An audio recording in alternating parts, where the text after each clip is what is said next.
tak pernah berubah, Bapa yang selalu mengerti kami, satu-satunya pribadi yang tidak pernah melepaskan tangan kami berjalan sendirian. Kalau sekarang kami ada di sini karena kami percaya yang menuntun kami adalah Tuhan. Dan tidak ada satu orang pun nanti dilepas pulang sendirian sia-sia. Tapi semua yang hadir dalam acara ini dilawat dan diberkati. Orang-orang sakit hari ini disembuhkan.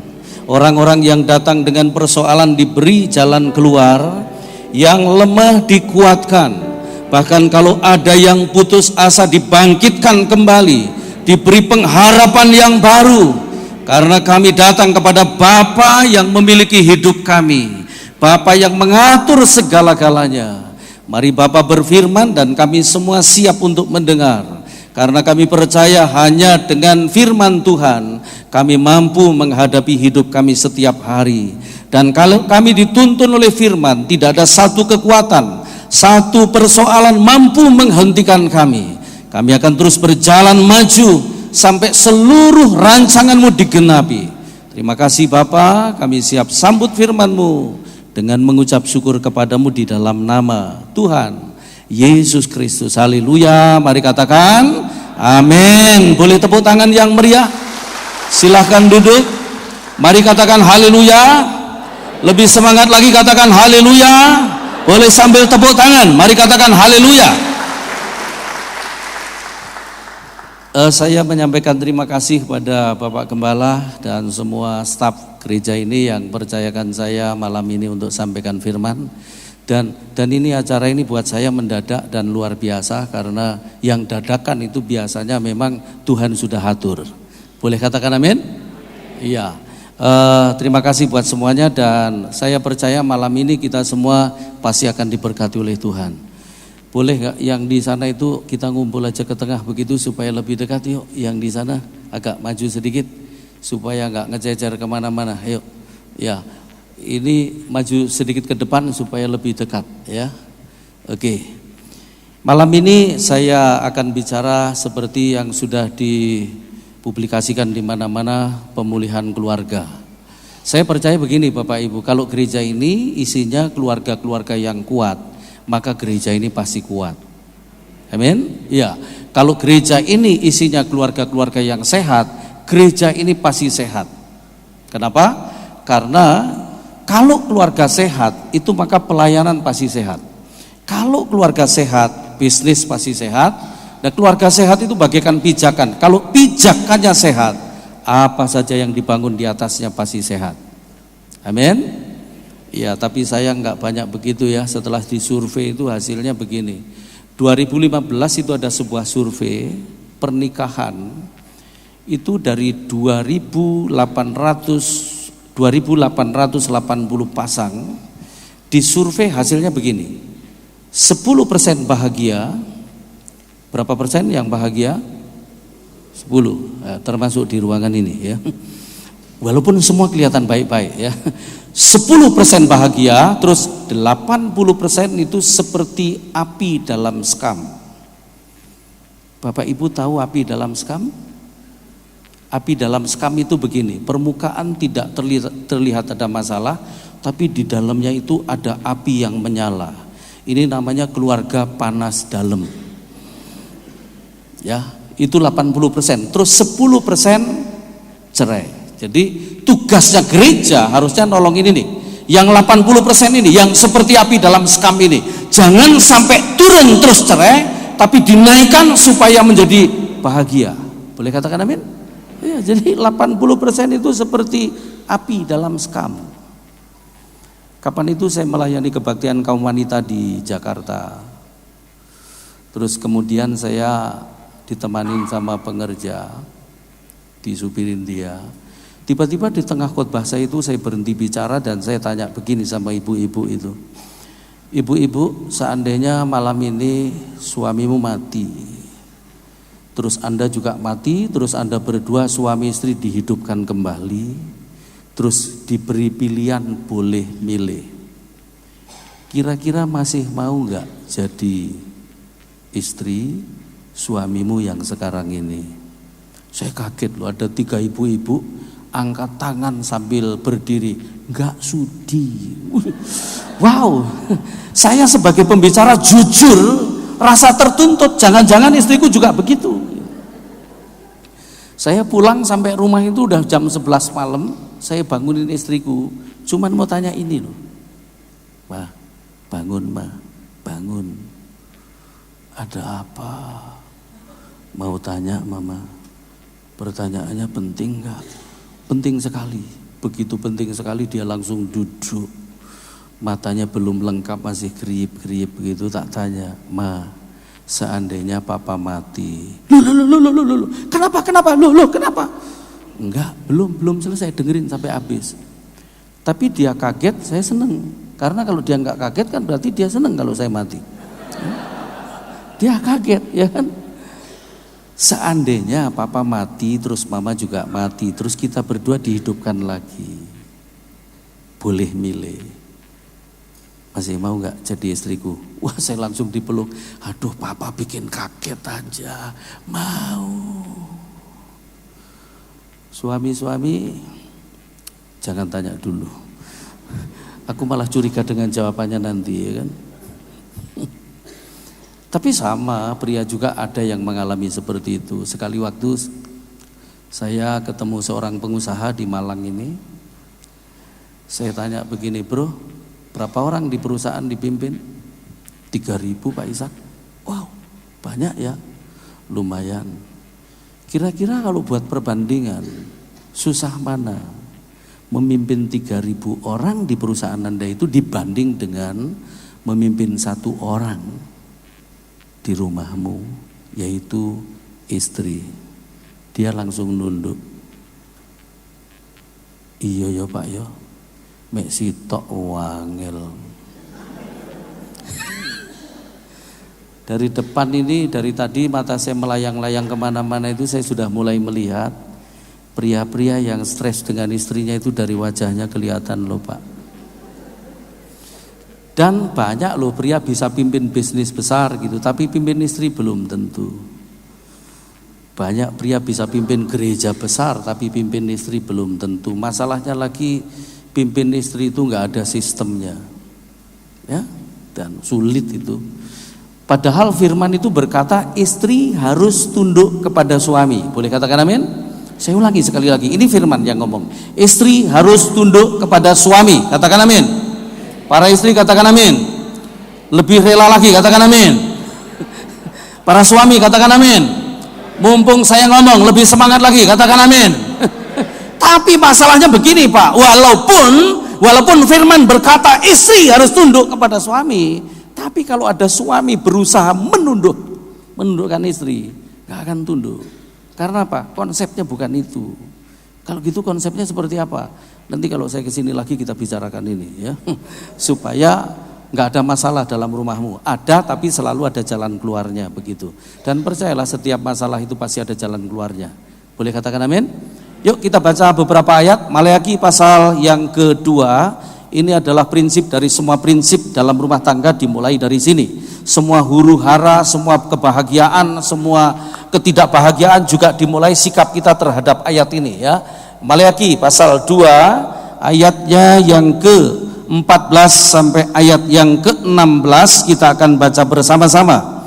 Maleakhi pasal yang kedua ayat 14, 15, 16. Kita mulai dari kalimat kedua, oleh sebab Tuhan telah, itu ya. Oke, yang sudah siap boleh katakan haleluya. 1, 2, 3. Oleh sebab Tuhan telah menjadi saksi antara engkau dan istri masa mudamu yang kepadanya engkau telah tidak setia, padahal dialah teman sekutumu dan istri seperjanjianmu. Bukankah Allah yang esa menjadikan mereka daging dan roh? Dan apakah yang dikehendaki kesatuan itu? Keturunan ilahi. Jadi jagalah dirimu dan janganlah orang tidak setia terhadap istri dari masa mudanya, sebab aku membenci perceraian, firman Tuhan Allah Israel, juga orang yang menutupi pakaiannya dengan kekerasan, firman Tuhan semesta alam. Maka jagalah dirimu dan janganlah berkhianat. Boleh katakan amin? Saya lupa, nama saya Ishak Tulus ya. Saya punya istri namanya Ribka Marumata, jadi saya Ishak, istriku Ribka, jadi pas banget. Tapi istri saya sudah dipanggil Tuhan bulan Januari lalu, jadi sekarang ini saya masih berjuang terus untuk move on dan gak gampang ternyata. Saya malah punya pandangan begini, hidup dengan istri itu memang gak mudah, sulit ya. Tapi hidup tanpa istri jauh lebih sulit menurut saya itu ya. Itu menurut saya. Istri saya itu tanggal 1 Januari masih pimpin pujian, saya khotbah, kemudian tanggal 2 badannya lemes, saya bawa ke dokter, ternyata demam berdarah, masuk rumah sakit, opname, tanggal 7 sudah boleh keluar, sudah pulang, sudah sembuh ya. Tanggal 9 bersama saya ada pelayanan di Surabaya. Sebenarnya saya nggak mau dia ikut, tapi dia ngotot dan sampai ketika cuman berdua dia ngomong begini, "Pak, mama itu ngotot ikut papa, itu alasannya hanya satu, papa. Kalau aku deket kamu itu hatiku tentram, hatiku damai sejahtera gitu." Brepes aku dia ngomong begitu, karena nggak banyak loh istri yang deket suaminya terus hatinya tentram gitu, jarang ya. Kalau di gereja mah semua nempel ya kan. Masalahnya aslinya kita bukan di gereja, aslinya kita itu di rumah nanti masing-masing. Berdua nggak ada siapa-siapa, nah itu asli banget. Kalau masih di gereja semua, hampir semua nggak asli ya. Nanti kita buktikan dengan firman ya. Lalu kemudian terbanglah saya bersama istri tanggal 9 ke Surabaya. Terus rencana tanggal 12 ke Kalimantan Timur. Tapi ternyata tanggal 10 istriku ngedrop lagi dan masuk rumah sakit lagi di Surabaya. 10, 11, 12 pagi masih ngobrol, masih guyon sama saya ya. Jam 11 ternyata dia harus pindah ke ruang ICU karena darahnya nggak bisa lagi, pembuluh darahnya nggak bisa lagi terima obat dan harus dibor dada sebelah kiri. Jam 18.30 istri saya dipanggil Tuhan, itu rasanya hidup saya kayak dibelah jadi dua bulan saya benar-benar terpuruk, stres, nggak bisa ngapa-ngapain. Tapi hari ini saya mau terus berjalan bersama-sama Tuhan. Boleh katakan amin? Saya dikuatkan dengan anak saya pria berkata begini, "Pak, mama sudah selesai, tapi papa belum. Visinya papa adalah keluarga ilahi. Sampai sekarang itu belum selesai." Tapi saya kagum, saya terdorong karena anak saya ngomong begini, "Papa, satu hal, aku kagum dengan caranya papa mencintai mama. Ini gak gampang loh Pak, jatuh cinta itu gampang, menikah dengan orang yang kita cintai itu gampang, tapi mencintai orang yang kita nikahi itu sulit, perlu pengorbanan, perlu komitmen." Boleh katakan amin? Gak gampang, makanya kita perlu firman Tuhan setiap hari. Boleh katakan amin? Nah, di dalam ayat tadi itu ada 3 prinsip yang sangat penting dalam pernikahan. Ini buat Anda, kenapa saya sampaikan ini? Karena ini dasar semuanya. Jadi nanti supaya Anda yang punya anak wanita itu gak nikah sembarangan, punya anak pria gak nikah sembarangan. Kenapa? Karena nikah itu adalah prinsip kerajaan surga. Boleh katakan amin? Nah, ada 3 prinsip penting. Yang pertama adalah ayat 14 itu berkata begini. Ayat 14 berkata begini, perhatikan baik-baik bagian terakhir itu ya. Bagian terakhir, "Istri masa mudamu yang kepadanya engkau telah tidak setia, padahal," perhatikan, "dia teman sekutumu." Jadi yang pertama Tuhan itu menciptakan pernikahan. Yang pertama adalah ada prinsip persekutuan. Boleh katakan amin? Prinsip persekutuan. Bapak Gembala mohon izin saya turun 1 tangga supaya aku lebih dekat, karena kayaknya terlalu jauh ya. Prinsip persekutuan. Nah, bayangkan begini. Kalau rumah tanggamu tidak ada persekutuan antara suami istri, keluarga sama Tuhan, apa yang terjadi? Karena pemilik pernikahan itu adalah Tuhan. Dan kalau Anda tidak pernah melibatkan Tuhan di dalamnya, Anda pasti berjalan terseok-seok. Boleh katakan amin? Saya itu setiap hari kalau saya di rumah pasti kumpul sama istri, sama anak-anak, terus kemudian bahas firman, ngomongin firman ya. Terus kemudian doa bersama-sama. Coba sekarang Anda cek di rumah Anda masing-masing. Lebih banyak ngomongin firman apa lebih banyak ngomongin persoalan? Gak usah dijawab, dari wajahmu aku sudah tahu. Ya. Semakin Anda banyak bicara persoalan, ya Anda akan terasa persoalan itu. Sekali waktu dalam satu tekanan, saya itu ngomong begini sama anak pria saya. Anak pria saya itu teman satu angkatan sama David. Ya, saya ngomong begini, "Theo," anak saya namanya Theo. "Theo, Ternyata hidup ini kalau direnungkan berat ya. Dia jawab begini, Papa, makanya jangan pernah merenungkan hidup. Karena Tuhan tidak pernah memerintahkan kita untuk merenungkan hidup. Tapi renungkanlah firman-Nya siang dan malam. Nah, Anda seringkali justru merenungkan hidupmu, merenungkan persoalanmu. Prinsip persekutuan, mulai sekarang bangun mezbah dalam rumahmu, doa bersama suami istri bersama anak-anak, dan kalau Anda lakukan itu saya percaya hadirat Tuhan turun ke rumahmu, surga pasti tinggal di rumahmu. Boleh katakan amin? Guru saya ngomong begini, kalau ingin merasakan surga, menikahlah, karena kalau nikahmu dijalankan dengan benar maka terasa di surga. Terus dia juga masih ngomong begini, kalau ingin merasakan neraka, menikahlah. Karena kalau nikahmu dijalankan dengan tidak benar, terasa di neraka. Jadi ada dua macam rasa nikah nih Bapak Ibu. Yang pertama rasa surga, yang kedua rasa neraka. Ya, coba tanya orang sebelahmu, rumahmu rasa apa? Tapi nggak usah dijawab, dari wajahmu aku sudah lihat kok ya. Yang rasa surga itu senyumnya panjang, enak dilihat, renyah gitu. Yang rasa surga itu ya, yang rasa neraka senyumnya pura-pura, cuman gitu doang ya kan. Yang diem nggak bereaksi sama sekali itu sudah mati rasa, nggak ada rasanya. Dan hari ini harus bangkit. Boleh katakan amin? Rumah itu harus rasa surga, katakan amin. Nah, supaya rasa surga harus ada persekutuan itu.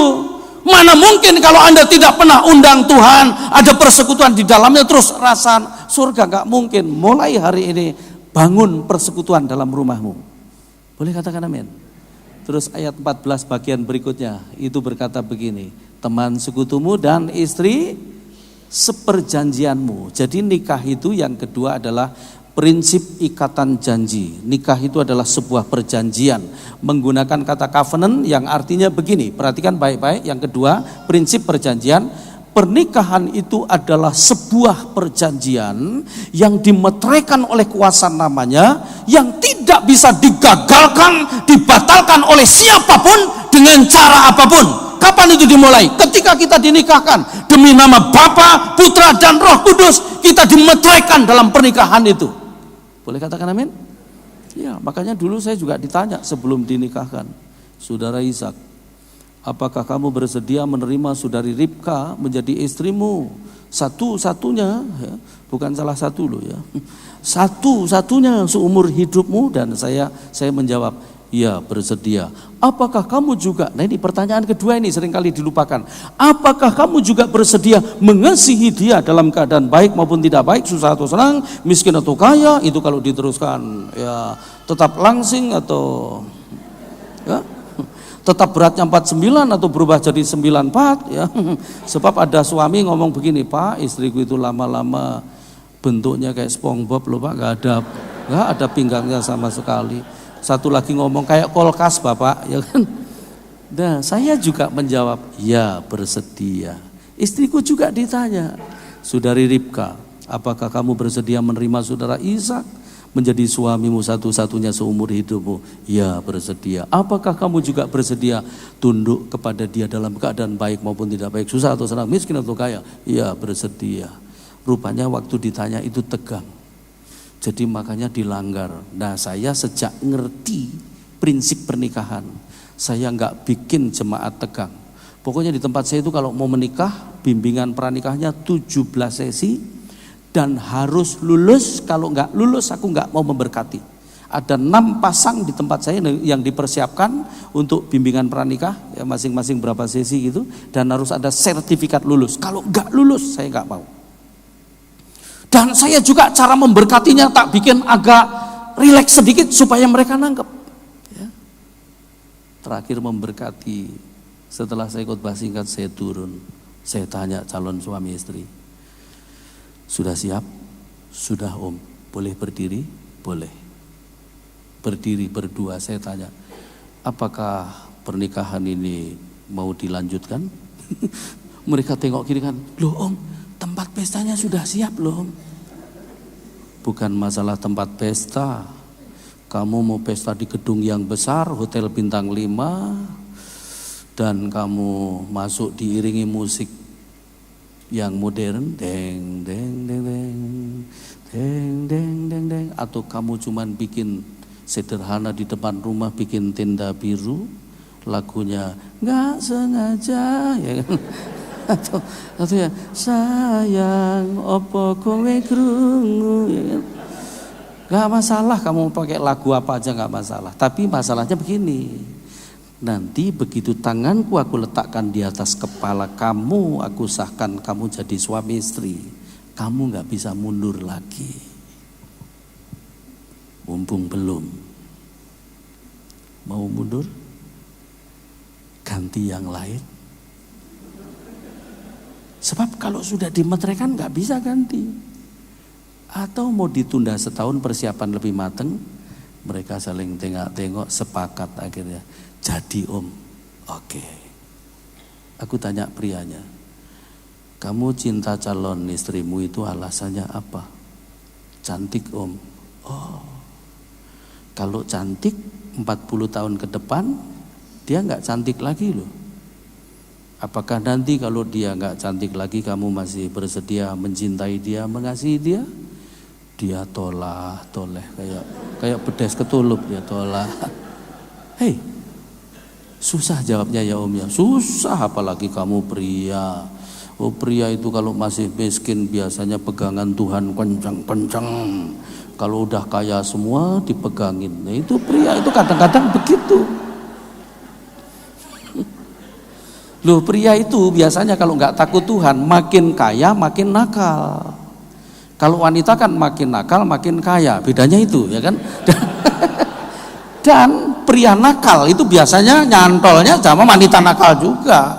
Kalau sudah jatuh miskin bangkrut, nah baru insaf, biasanya begitu. Terus saya tanya calon istrinya, kamu cinta calon suamimu alasannya apa? Dewasa om, tanggung jawabnya bagus, pekerjaannya mapan. Aku seneng bodinya atletis. Oh, kumisnya itu ya. Terus saya ngomong, ya sekarang begitu, nanti kalau sudah tua giginya ompong semua, kumis itu nggak ada yang nahan, satu ke sini, satu ke sini. Terus gimana kalau di pertengahan jalan misalnya suamimu di PHK, nganggur, terus sakit lagi, dan sakitnya nggak tanggung-tanggung, stroke, masih bisa cinta dia? Siap om, saya akan berjuang. Loh kalau wanita lebih tangguh loh dalam hal komitmen. Ya. Nah pernikahan itu adalah sebuah janji yang dimeteraikan oleh kuasanya. Kalau saya boleh bilang malah perjanjian segitiga. Maksudnya gini, aku berjanji kepada istriku tapi juga kepada Tuhan, nikah. Istriku juga begitu, berjanji kepadaku juga kepada Tuhan, menikah. Boleh katakan amin? Jadi pernikahan itu adalah yang kedua, prinsip perjanjian.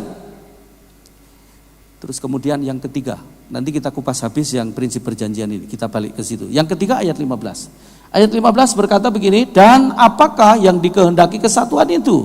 Keturunan ilahi. Yang ketiga adalah prinsip menjalankan visinya Tuhan. Jadi nikah itu enggak hanya sekedar nikah, tapi Tuhan mau begini, keturunan ilahi. Boleh katakan amin? Jadi prinsip pernikahan itu yang ketiga adalah melaksanakan visinya Tuhan, melahirkan generasi ilahi, anak-anak ilahi. Amin. Gimana supaya anak-anak kita ilahi? Ya nggak ada pilihan lain. Papanya harus membangun karakter ilahi, mamanya juga membangun karakter ilahi. Nah kalau papanya ilahi, mamanya ilahi, anak-anaknya pasti ilahi. Lah kalau bapaknya gendruwo, terus mamanya kuntilanak, ya anaknya tuyul kabeh. Gitu. Udah pernah lihat gendruwo belum? Belum? Kalau belum coba lihat orang sebelahmu ya. Barangkali dia pernah lihat, maksud saya begitu. Saya belum selesai ngomong tadi itu ya.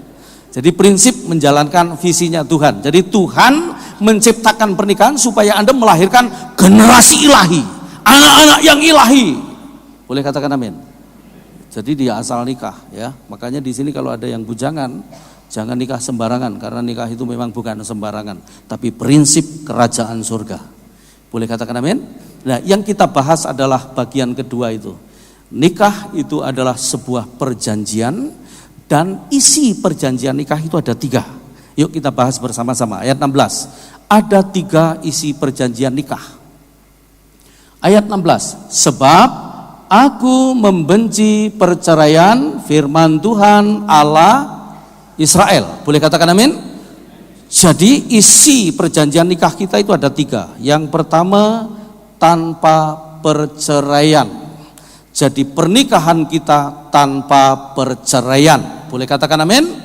Sebab itu karena pernikahan kita itu tanpa perceraian harus dijaga. Sehebat apapun Anda bertengkar, jangan pernah keluar kata cerai. Bisa nggak orang Kristen bertengkar dalam rumah tangga? Bisa, banyak, ya kan? Makanya saya juga ngomong di tempat saya, anak-anak muda, kamu jangan nikah sembarangan, jangan pacaran sembarangan. Nanti kalau kamu nikah nggak bahagia, itu biasanya mamamu pasti ngomong duluan, makan tuh cinta, ya kan? Dari dulu mama juga sudah bilang kadal buntung dia itu, nah gitu, ya kan? Sekali waktu saya diminta melayani seminar keluarga di Denpasar, di gerejanya Pak Timotius Arifin. Terus saya dikasih tema itu cukup membuat saya bingung, karena temanya itu gini, ketika gaun pengantin sudah digantung. Wow, ketika gaun pengantin sudah digantung. Saya cari ayatnya nggak ada, warik nggak ada. Tapi saya dapat inspirasi justru ketika saya sedang di hotel, saya keluar, di taman hotel itu ada orang yang lagi bikin pre-wedding. Tahu pre-wedding ya? Bapak yang suami istri di belakang dulu pakai pre-wedding? Enggak ya? Iya. Dari wajahnya enggak cocok karena umurnya sama dengan saya. Zaman kita belum ada Pak pre-wedding, belum ada. Sekarang aja pre-wedding itu, ya kan? Nah, saya lihat orang yang lagi bikin pre-wedding itu Bapak Ibu, wajahnya dua-duanya enggak ada sama sekali guratan penderitaan. Dua-duanya bahagia.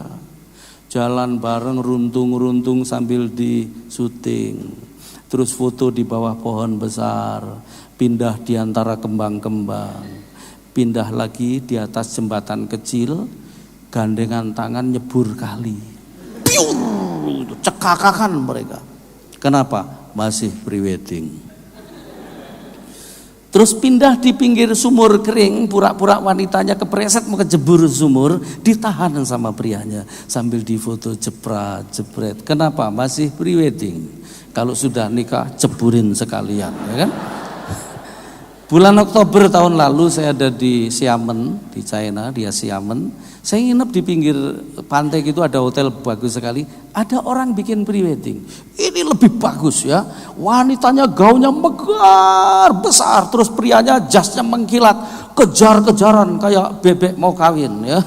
Tiba-tiba wanitanya naik ke atas batu bulat besar begitu, terjun dari atas, ditangkap sama prianya, bus gitu. Wah, keren. Kenapa? Masih pre-wedding. Kalau sudah nikah terjun, syukur lu gitu, ya kan? Itu. Nah, saya berani ngomong begini, ternyata perjuangan pernikahan itu dimulainya ketika gaun pengantin sudah digantung. Sebelum digantung belum ada persoalan, tetapi yang menentukan bahagia atau tidak justru ketika gaun pengantin itu belum dipakai. Makanya saya bimbingannya benar-benar matang, dan saya selalu ngomong begini sama anak-anak muda di tempat saya yang lagi bangun hubungan. Kamu jangan main-main loh ya dengan hubungan, dan kamu belajar belak-belakan. Kalau masih pacaran itu belajar belak-belakan, jangan ada yang ditutupi. Kenapa? Karena nanti kamu akan berjalan berdua seumur hidup, dan apa yang kamu sembunyikan pasti ketahuan. Dan ketahuan itu nggak enak. Lebih baik ngaku di depan supaya nanti aman.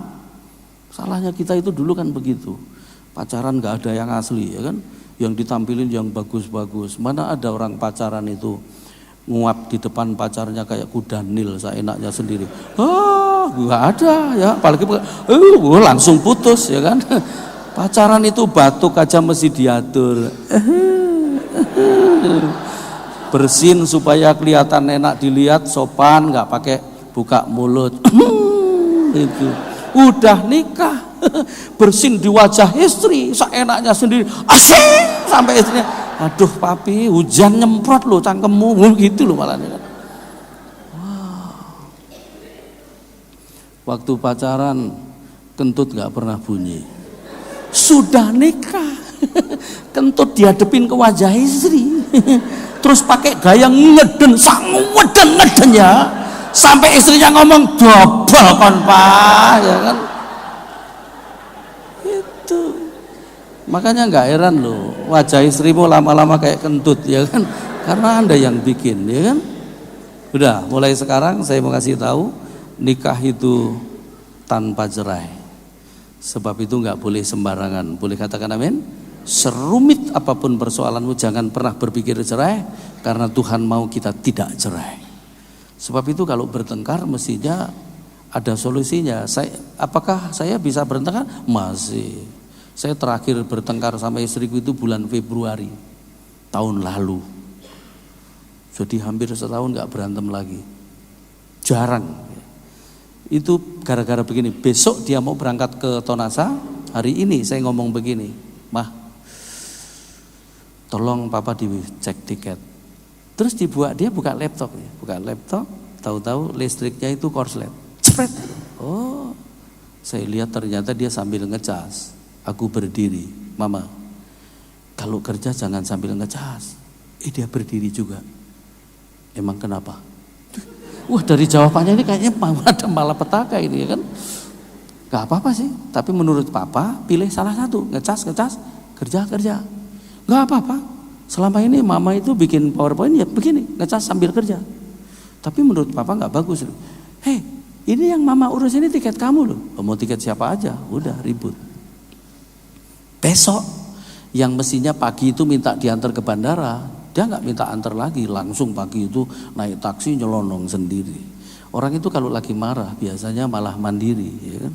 Nyelonong dia ke bandara, ya kan? Terus saya tunggu hari itu, kira-kira dia selesaikan nggak? Karena kalau nggak selesai terus mau ngomong apa gitu? Ada masalah terus naik mimbar, ya kan? Saya juga sombong juga ya, kenapa nggak saya telepon terus selesaikan? Tapi puji Tuhan loh, besok pagi itu istriku telepon, ya.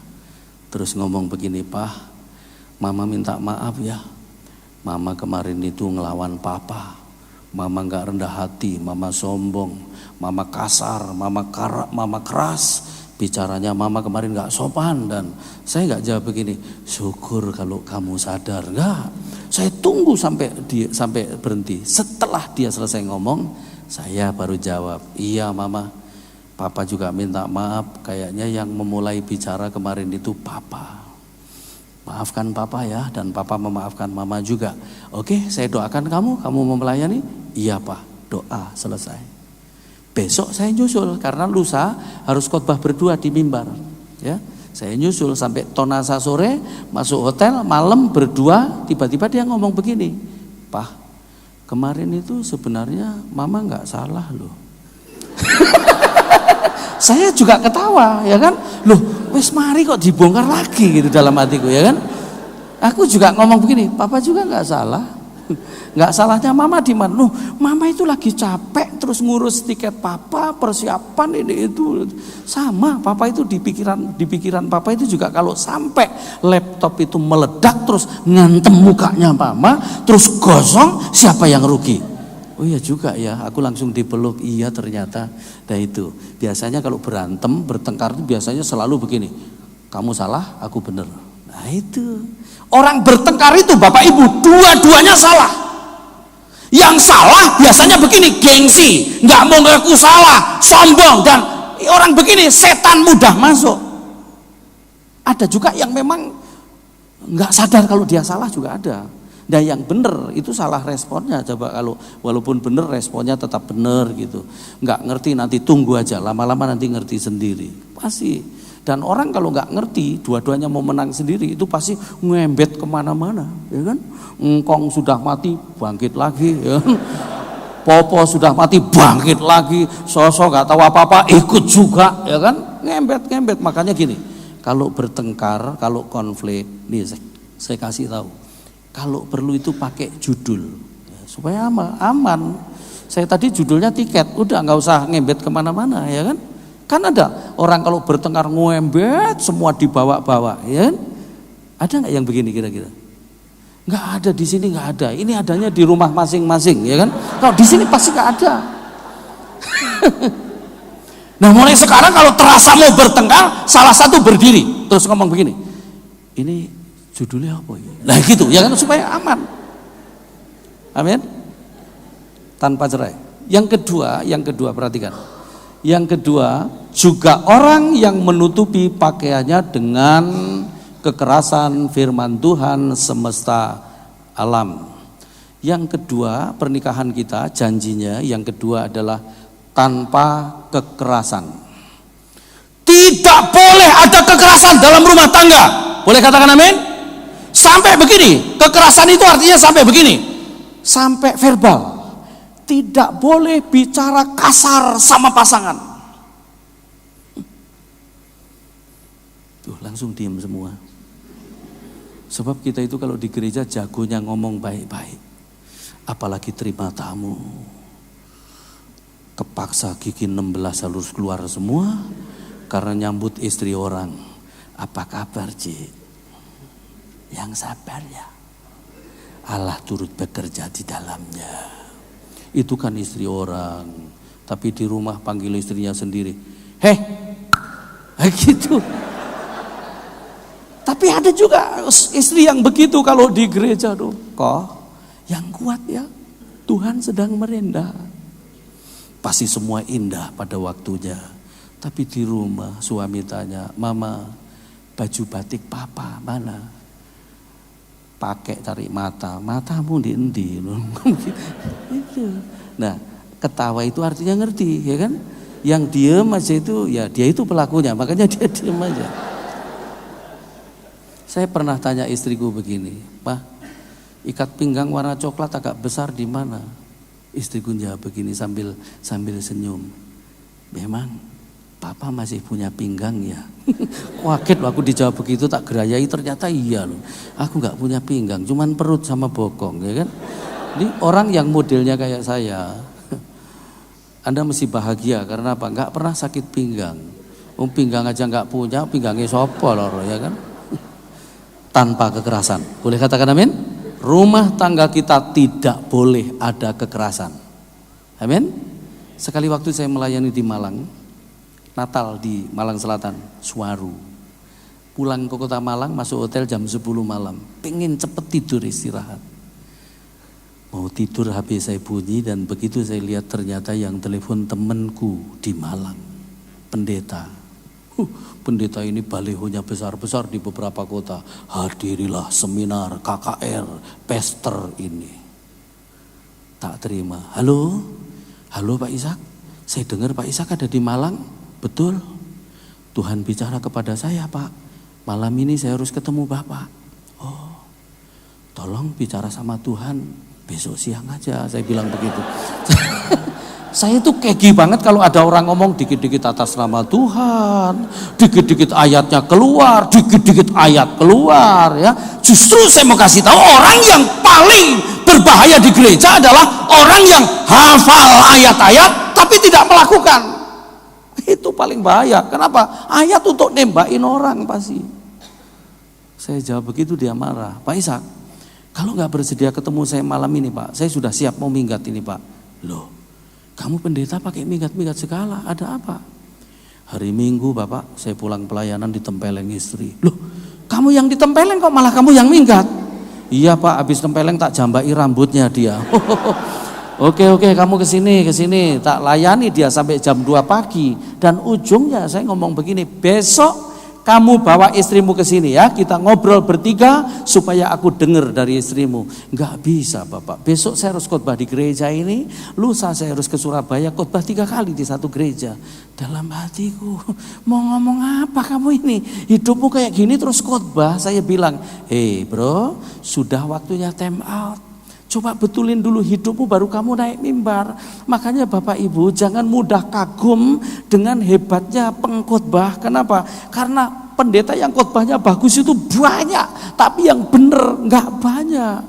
Ada pendeta khotbahnya bagus bisa membuat jemaat terbengong-bengong, tapi istrinya di bawah wajahnya begini. Gitu. Buat apa gitu? Makanya saya mau ngomong, aslinya kita bukan di sini, Tetapi di rumah kita masing-masing, amin. Di gereja itu hampir semuanya palsu. Hampir kadang-kadang di mimbar ini tempatnya berdiri orang munafik. Makanya saya nggak mau di situ, di sini aja. Supaya dekat Om Yusak sehingga kalau salah aku ditegur langsung. Lebih itu dekat dengan orang-orang berdosa, jadi ngomongnya lebih cepat nangkep gitu, ya kan? Jangan main-main di situ. Amin, katakan amin. Ya, aslinya kita itu di rumah kita. Mari kita bangun rumah kita, rohani kita harus dilihat dari rumah kita masing-masing. Boleh katakan amin? Jangan hanya di gereja, kalau di gereja semua orang bisa nyanyi semangat. Oh, sungguh indah kau Tuhan. Tapi tangan yang sama di rumah, Senin, Selasa, Rabu, Kamis, Jumat sama istri. Di gereja penuh kasih dan sayang. Itu saya yakin malaikat itu ngelihatnya begini. Aduh. Kenapa? Karena cuma di gereja penuh kasih sayang. Itu mungkin malah malaikat kalau Anda dengar malah bicara begini. Aduh. Cangkemmu. Mungkin gitu malah. Karena apa? Oh, tangan yang sama di rumah sampai istri jatuh malah dihitung 1, 2, 3. Ini tinju apa suami istri? Mari kita hidup mulai dari rumah kita. Boleh katakan amin? Yang mengatakan seorang suami baik harus istrinya sendiri. Kalau istri orang lain masih salah. Apalagi istri-istri orang pasti semprul itu, ya kan? Yang mengatakan istri baik itu harus suaminya sendiri. Boleh katakan amin? Jangan suami-suami orang, harus dimulai dari rumah kita. Boleh katakan amin? Jadi kita setuju bahwa rumah kita tidak boleh ada kekerasan sampai bicara kasar sama pasangan. Boleh katakan amin? Terus yang ketiga, maka jagalah dirimu dan janganlah berkhianat. Yang ketiga, tanpa pengkhianatan, harus setia sampai akhir. Enggak boleh ada pengkhianatan, enggak boleh main-main sama orang lain. Hidupmu suami istri harus kudus di hadapan Tuhan. Boleh katakan amin? Coba pertanyaannya sekarang begini, kalau perhatikan, rumah tangga kita tanpa cerai, rumah tangga kita tanpa kekerasan, rumah tangga kita tanpa pengkhianatan, kalau begitu keluarga kita sehat gak kalau seperti itu? Sehat. Dan prinsipnya begini, keluarga yang sehat akan melahirkan pelayanan yang sehat. Keluarga yang sehat akan melahirkan pekerjaan yang sehat. Keluarga yang sehat akan melahirkan generasi yang sehat. Keluarga harus sehat. Boleh katakan amin? Nah, keluarga yang sehat itu memiliki 4 tanda. Ini Anda tulis, kalau tanda ini tidak ada di rumahmu, berarti rumahmu enggak sehat. Saya sampaikan secara singkat. Yang pertama, ada 4 tanda keluarga yang sehat. Satu begini, bisa dinikmati. Simple, bisa dinikmati. Suami bisa menikmati, istri bisa menikmati, anak-anak bisa menikmati, semua yang tinggal dalam rumah itu bisa menikmati. Kalau salah satu aja ada yang tertekan, ada yang stres, berarti rumahmu enggak sehat. Rumah yang sehat itu bisa dinikmati. Boleh katakan amin? Tapi kenikmatan rumah tangga itu bukan karena begini, bukan karena rumah besar, bukan. Sebab apa? Ada orang rumahnya besar tapi ribut terus. Pulang kerja istri tanya, baru pulang papa? Sudah tahu tanya. Itu. Anda ketawa karena di rumahmu seperti itu. Rumah kita itu kan begini. Masalahnya itu ada hal-hal kecil aja. Masuk kamar mandi lupa matikan lampu, marah-marah. Masuk kamar mandi lupa nutup pintu, marah-marah. Lupa matikan air, bengok-bengok, ya kan? Sampai ditulisin di pintu kamar mandi, tolong, tanda seru 3. Keluar masuk kamar mandi, matikan lampu, matikan air, tutup pintu. Terima kasih. Ini rumah apa kantor RW? Kalau rumah gak usah ada tulisan begitu. Kalau istrimu lupa matikan lampu, Anda matikan aja, ceklek gitu. Terus kemudian Anda ngomong, mama lupa lagi ya. Dan gak perlu ngomong lupa terus kamu ya. Kamu pikir listrik gak mahal? Nah itu yang menimbulkan pertengkaran. Ya kan? Ya, bilang sebelahmu, jangan pura-pura gak dengar kamu. Amin? Ya, ini rumah kita. Hal-hal kecil aja. Pulang kerja ditanya istri, baru pulang Pak, udah tahu tanya. Ditanya sudah makan Papa, di jalan makan batu. Nah, batu juga dimakan buat keluarga yang gak bahagia, ya kan? Yang lucu lagi ditanya ganti nanya. Papa sudah mandi? Memang kalau belum ada apa? Kenapa kamu tanya-tanya? Coba mulai sekarang kalau pulang kerja istri tanya, baru pulang Pak. Mama. Enak kan? Dah makan belum? Belum. Waduh, karena baik-baik istri juga baik-baik. Bukain kulkas, yang ada cuman telur. Diceplokin telur 5. Bener-bener sak wajan, ya. Makan telur juga sekaligus 5 kalau hatimu bersuka cita, gak akan kolesterol. Biar 1 kalau marah-marah terus, telur terus, lama-lama netes ini telur. Wah, mencret baru tahu, ya kan? Papa sudah mandi? Belum Mama. Oke, mandi bareng Mama. Nanti Mama gosokin punggungnya. Iku sing lemu-lemu gak iso lo gosok punggung, mesti pasang aja. Dan mandi bareng istri itu halal dan menyehatkan jantung. Kalau mandi sama istri orang, nah itu ngerusak jantung istrinya kita sendiri. Gak apa-apa itu dilakukan, ya kan? Jadi bukan karena rumah besar Bapak, juga bukan karena begini. Rumah yang sehat itu, kenikmatan rumah tangga itu juga bukan karena begini, mobilnya bagus, bukan. Ada orang mobil bagus tapi istri di sebelah kiri wajahnya stres, ya. Kenapa? Itu suaminya kalau bawa mobil nggak pernah nginjek rem, ya.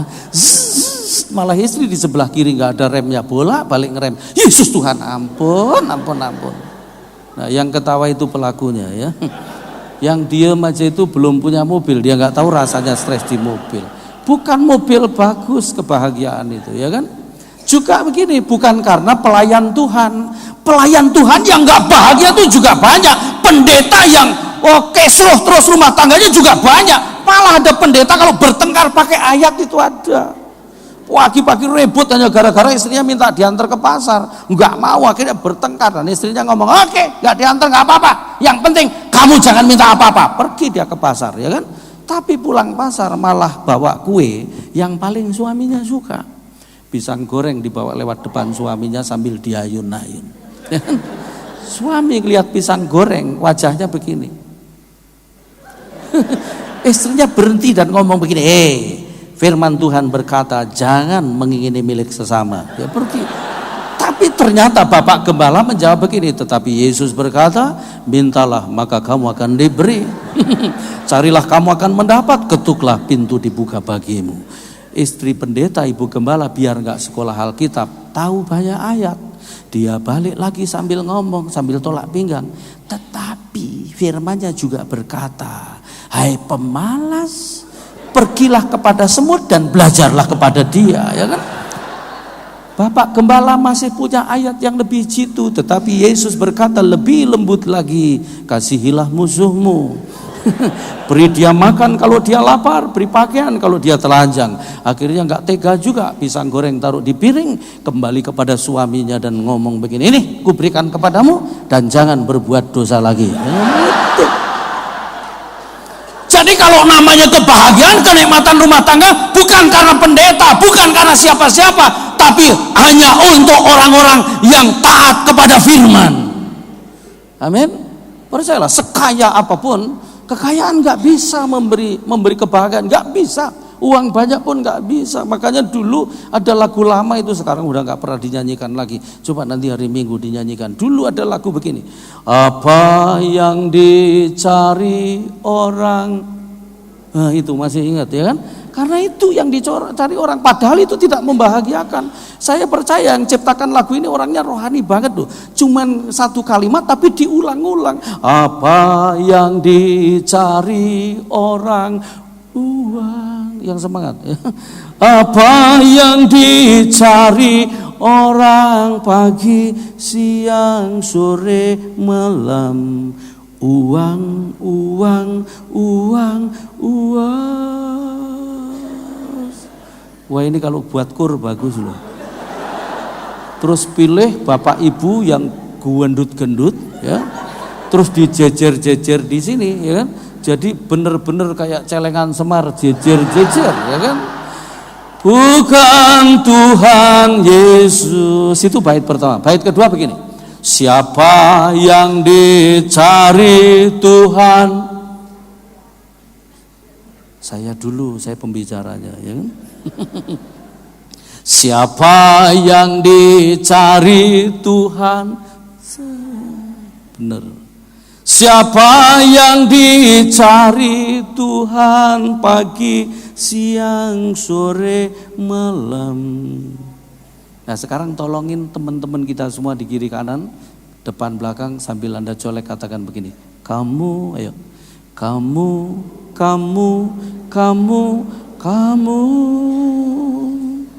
Terus Anda panteng, Anda pelototin sambil katakan begini. Yang mata duitan.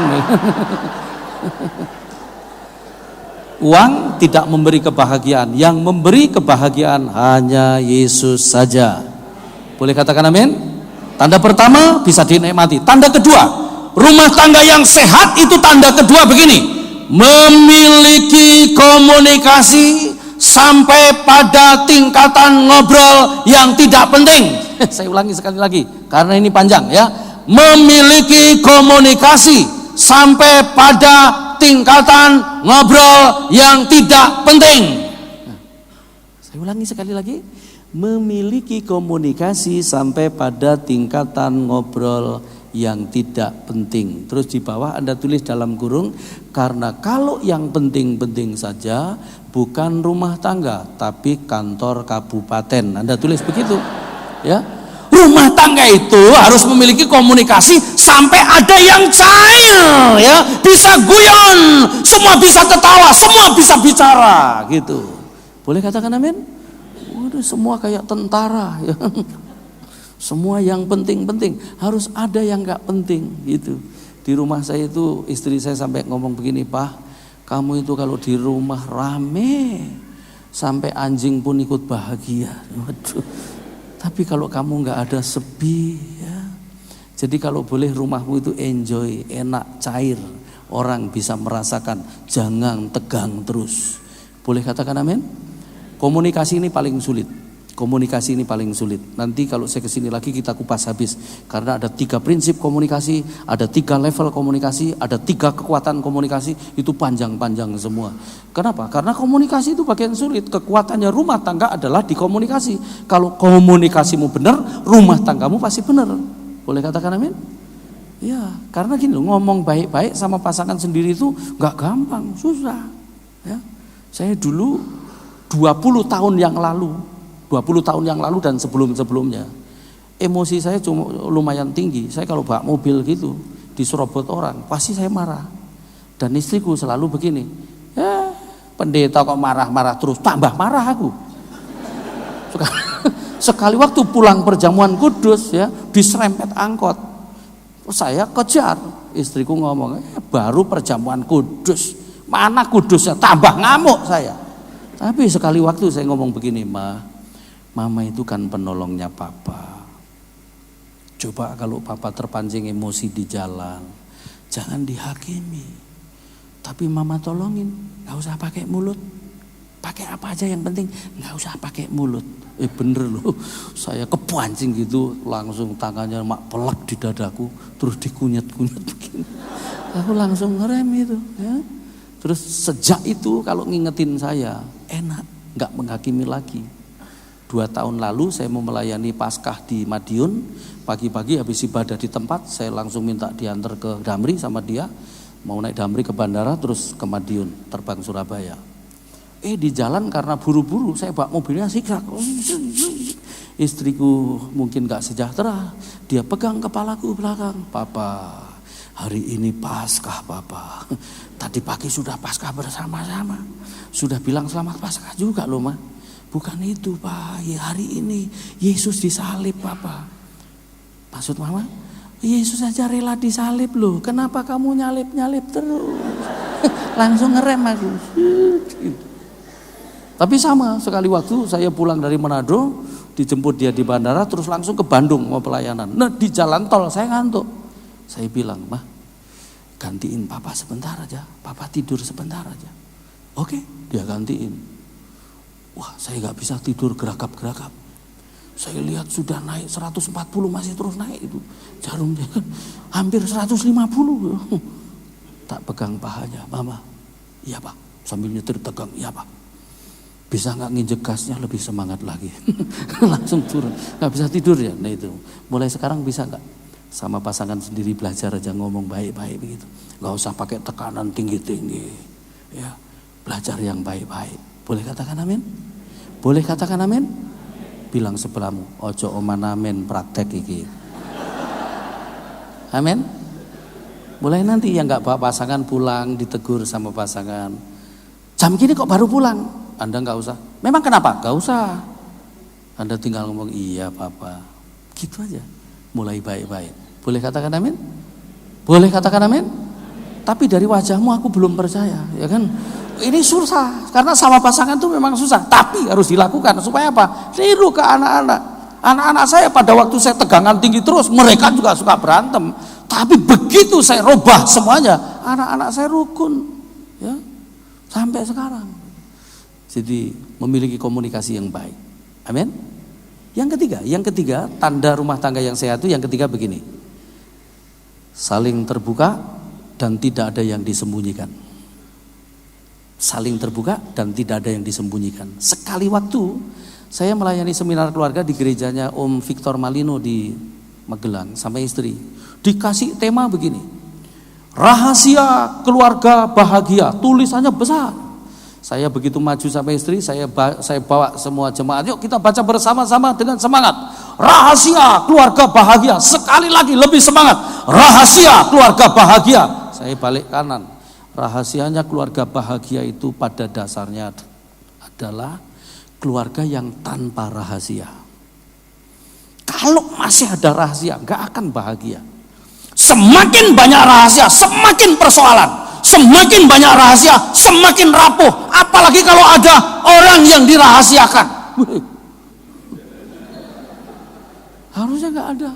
Saya itu kalau pulang ya HP saya geletakin aja begitu. Kalau sampai ada suami, HP sampai ke kamar mandi aja lu dibawa.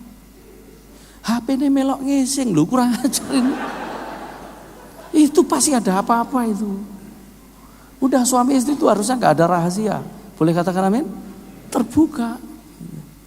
Yang keempat saling membangun dan bukan saling meruntuhkan. Kenapa? Karena gini, suami itu punya kelebihan, tapi juga punya kekurangan. Istri punya kelebihan, tapi juga punya kekurangan. Nah, kelebihannya suami itu untuk membangun kekurangannya istri, kelebihannya istri untuk membangun kekurangannya suami. Tapi sekali waktu ada pria ngomong begini, "Pak, istriku itu goblok." Kok bisa? Iya, kalau diajak ngomong gak nyambung, gobloknya luar biasa loh pak. Saya langsung ngomong, berarti kamu lebih goblok loh dari istrimu. Loh kok bisa pak? Bisa. Goblokmu itu ya karena kamu nikah sama wanita goblok itu, ya gitu. Jadi kalau ada pria suka ngomong goblok sama istrinya, itu pria itu jauh lebih goblok. Kenapa? Karena nikah sama wanita goblok. Akhirnya tiap malam tidur sama wanita goblok, lahirlah anak-anak goblok. Karena bapaknya lebih dulu goblok. Jadi saya mau kasih tahu, pasanganmu bukan wanita goblok, pasanganmu bukan suami goblok, tapi dia adalah orang yang paling pas dipasang sama Anda. Boleh katakan amin? Dan prinsip perjanjian itu kalau saya gambarkan secara visual, itu kira-kira begini. Pak, boleh maju ke depan sama istri? Sebentar aja. Di sini aja, pak. Tolong sama suami istri. Aku turun lagi. Pak siapa namanya? Yanto. Pak Yanto, ibu? Ibu Susan. Ibu Susan sini, Pak Yanto sini. Udah berapa lama nikah? 26. Saya 30 selesai, Pak. 26. Ibu Susan 26 tahun ya? Pak Yanto 26? Nikahnya 26 ya? Oke. Ibu bahagia jadi istrinya dia? Enggak usah dijawab, nanti aja. Tapi begini, saya ambil perangkat saya dulu ya, Pak. Sebentar aja. Pernikahan itu adalah sebuah ikatan janji. Jadi kira-kira begini, kalau saya gambarkan secara visual. Pak Yanto sama Ibu berhadapan di sini. Terus maju lagi. Maaf ya Pak, ikatannya kira-kira seperti ini Pak. Maaf ya Bu.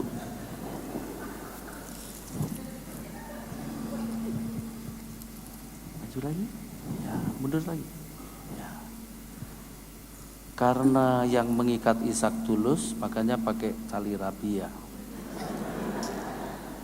Dan ini yang cariin rapia ini David, makanya keras itu. Terus dalam pernikahan tadi Pak, Ibu ada 3 janji. 1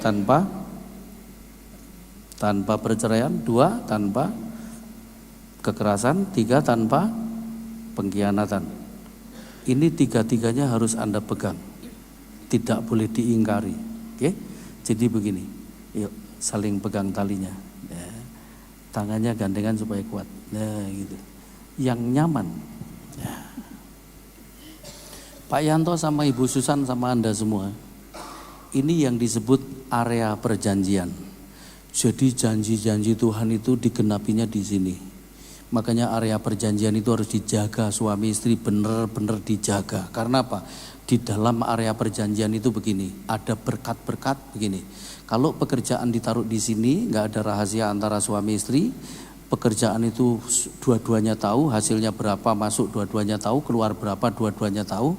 Maka pekerjaan yang ditaruh di area perjanjian akan diberkati Tuhan makin besar. Boleh katakan amin?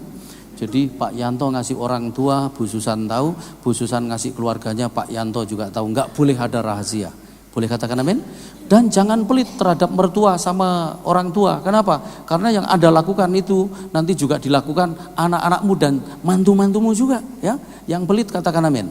Ya, nggak boleh pelit, ya kan? Loh, kenapa Anda ketawa? Ngetawain orang pelit ya? Jangan pelit sama keluarga, ya. Terus kemudian Pak Yanto sama Bu Susan, berkat-berkat ditaruh di sini, pekerjaan ditaruh di, termasuk begini, kalau Anda punya jadwal pelayanan di gereja, itu harus ditaruh di sini, didoakan berdua, digumuli berdua supaya ketika Anda tampil itu diberkati Tuhan. Jangan dianggap gak penting loh, itu penting itu. Boleh katakan amin? Terus kemudian anak-anak di sini nggak boleh di mana-mana. Dan Pak Yanto berdiri sebagai papa karena apa? Kehadiran seorang bapak itu akan memberi identitas, mengelola, mengawal potensi anak dan memberi arah, kira-kira begitu. Terus kemudian kehadiran seorang ibu juga hadir. Kehadiran seorang ibu itu akan memberi sentuhan. Makanya Amsal 1 ayat 8 itu berkata, ya, bapak itu pendidik, ya, itu menggunakan kata instructor gitu, kayak seorang instruktur melatih, melahirkan value. Terus seorang ibu itu teacher, guru yang menghasilkan skill. Nah, kalau anak dididik berdua pasti hasilnya luar biasa. Boleh katakan amin? Nah, gitu, anak-anak di sini, ya. Terus kemudian ini ada area seks namanya. Seks itu miliknya perjanjian juga. Enggak boleh sembarangan. Makanya tadi harus tidak boleh ada pengkhianatan. Setia, seks itu kudus dan dijaga berdua. Boleh katakan amin Pak Yanto?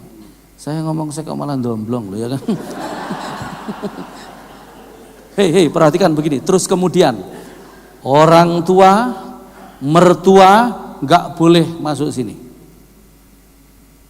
Itu akan melawan Tuhan karena ini area perjanjian hanya miliknya suami istri. Selain itu tidak boleh. Orang tua dan mertua nggak boleh campur di sini. Kalau ada goncangan rumah tangga, orang tua cukup berdiri di sini dan nggak boleh obok-obok sini, nggak boleh mempengaruhi yang buruk, tapi justru harusnya menguatkan di pihak yang netral. Ya, nggak boleh misalnya orang tuanya Bu Susan terus ngomong begini, dari dulu aku juga sudah bilang si Yanto itu kadal gurun, nah gitu, nggak boleh ya kan? Udah sabar, bagaimanapun dia kan suamimu, nah gitu ya kan? Terus orang tuanya Pak Yanto juga nggak boleh ya. Susan itu dari dulu aku sudah tahu, kayak ember bocor, nggak boleh juga. Udah sabar, kamu kan sudah nikah. Terus kemudian posisi begini nih, tangan ketemu tangan, yang tadi itu saling membangun. Pak Yanto, kalau Bu Susan lemah ditahan. Supaya apa? Kuat, tetap berdiri. Sama ibu, kalau Pak Yanto lemah juga jangan dihakimi. Kon iku lanang apa banci? Nggak boleh begitu. Ayo Pak, berdiri tetap gitu, ya, disupport gitu. Terus mata ketemu mata, coba saling lihat.